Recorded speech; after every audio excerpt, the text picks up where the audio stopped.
Dulu aku ada seorang kawan ni. Masa susah aku tolong. Bila dia dah famous sikit, dia cakap, "Sorry, aku tak boleh makan mamak, panas dan kotor." Jadi kami berhenti berkawan. Aku 31 sekarang. Aku ambil masa 31 tahun untuk sedar benda ni.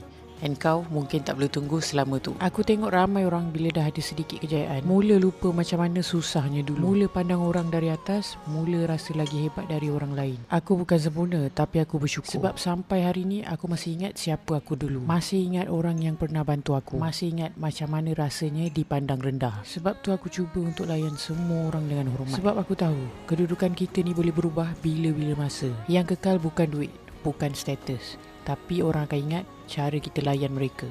Apa yang aku sedar selepas 31 tahun, kejayaan sebenar bukan bila kau semakin tinggi, tapi bila kau semakin tinggi, kau masih rendah hati.